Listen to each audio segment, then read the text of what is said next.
Hi everyone, this is Pearl and welcome to my channel. Today I have a process video for you. It's my December daily 2025, day 2. This ends up being a 2-page spread. I am talking about our elves.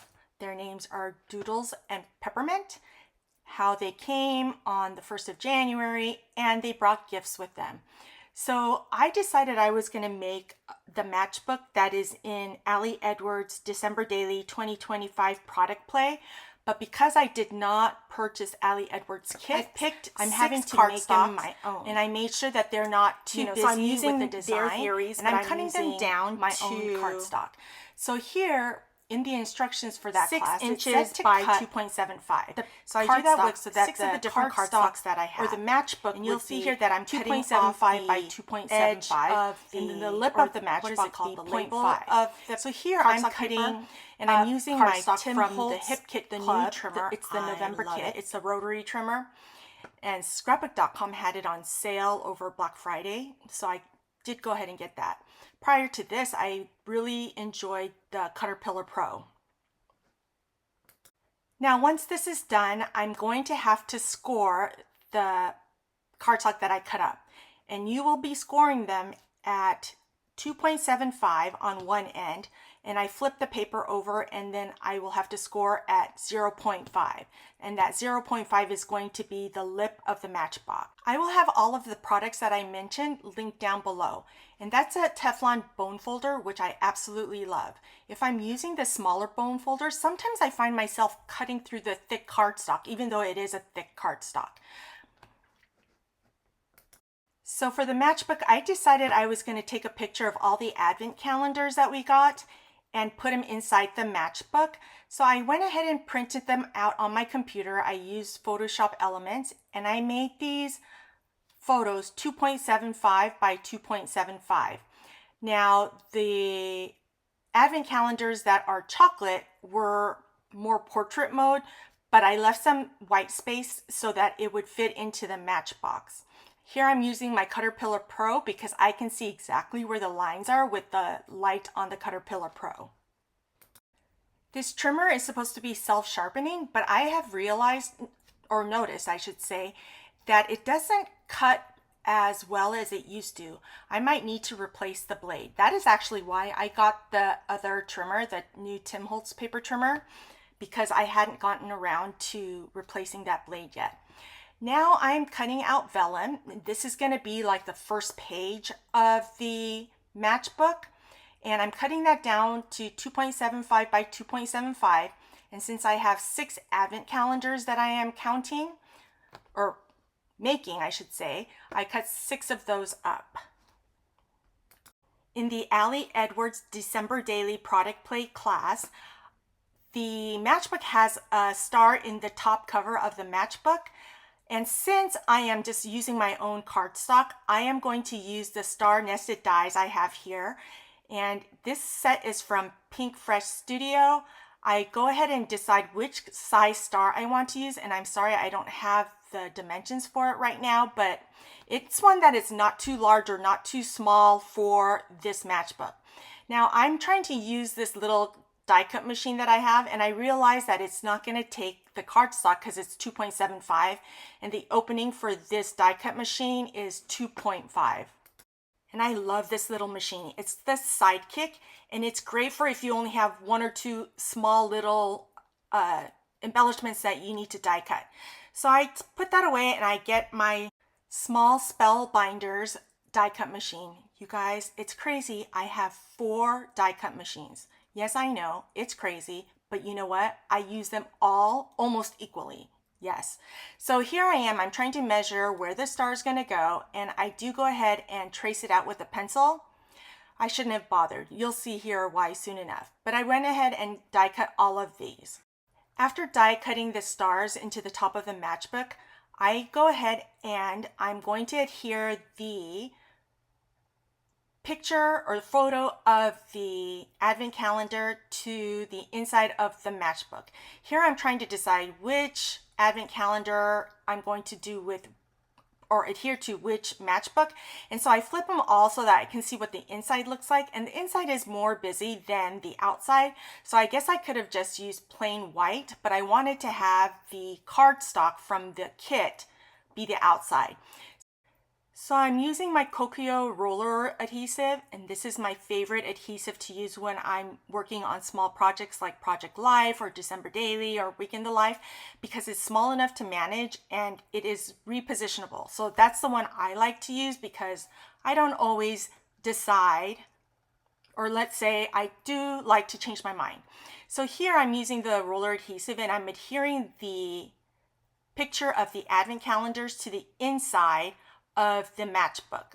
Now, one thing I didn't think about, I thought I did, but I didn't measure it quite well, is that the picture should have been a little bit smaller than 2.75 and by 2.75, because when the way the matchbook is scored, it's going to make it just a little bit smaller than 2.75 by 2.75.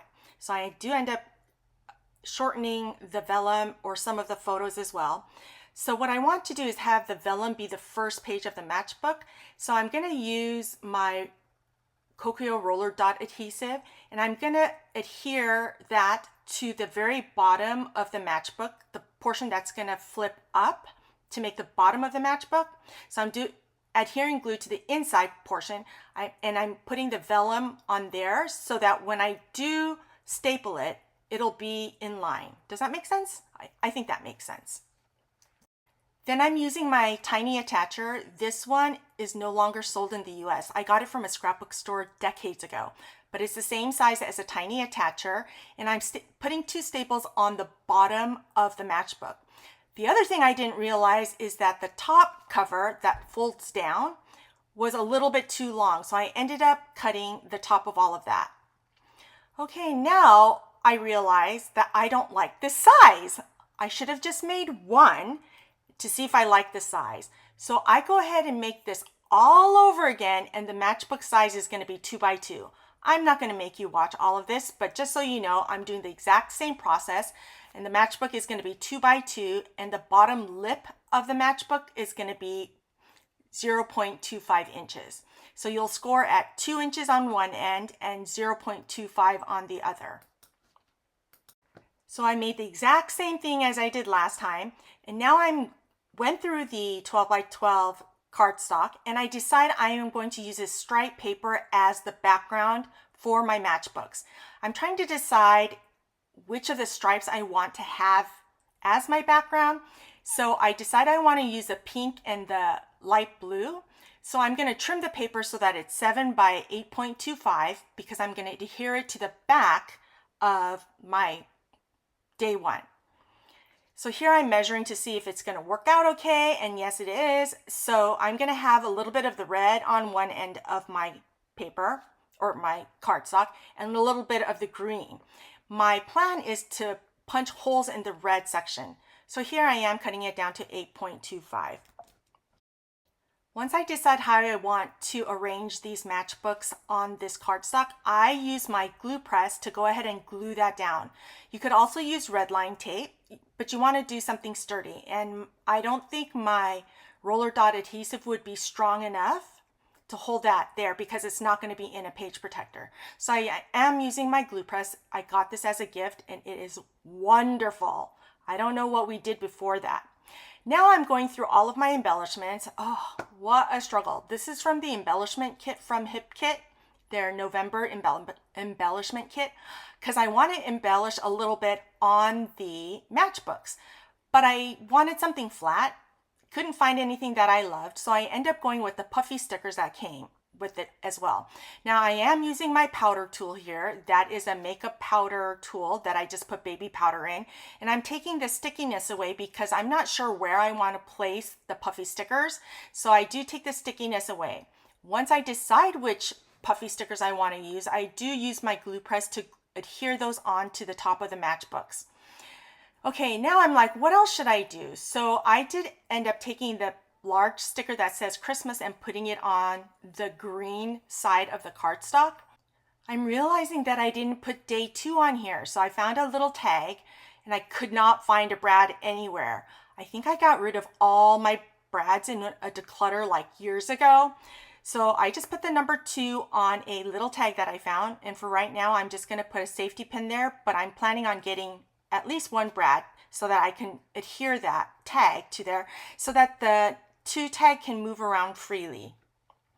Okay, I realized that I did not even do any documentation about Doodles on Peppermint and what they brought over. So I decided to do a second page for day 2, and this is going to include the advent calendar that I got for myself, and it's from Ulta. I love beauty.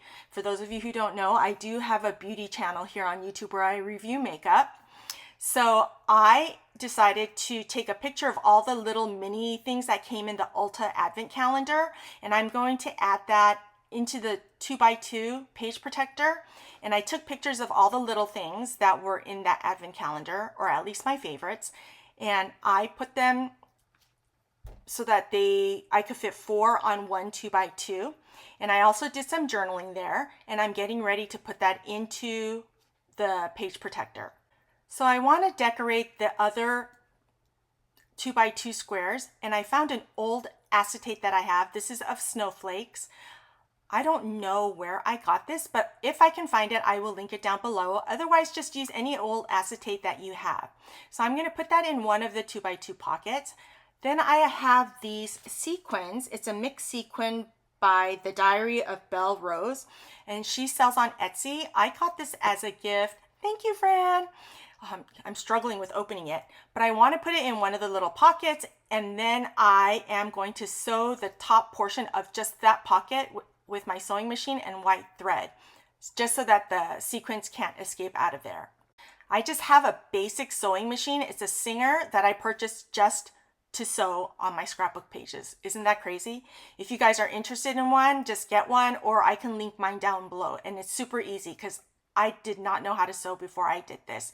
So now what I'm doing is I'm putting the photos in. I'm not embellishing the photos because they're pretty busy as they are, and I wanted to showcase the items that came in the advent calendar from Ulta. So I am cutting down the pictures so that they fit in there better, and then I want to look at more embellishments to see what I could do to fill in the other pages. I do decide to move the date or the number 2 onto the 2x2 page protector instead of having it on the opposite page with the matchbooks. So here I am going through all of the embellishments again. Now I really like to have the front and back match if I'm going to have an open space. So I'm going through all the embellishments again and seeing what will match. Now what I'm doing is I'm cutting a piece of acetate, and what I do is I use my leftover. Don't use a thick acetate because that's a waste. I also use here like a transparency leftover portions of my transparency, and I'm cutting it down to 2x2, and I'm going to use a number 2 to denote that this is part of day 2.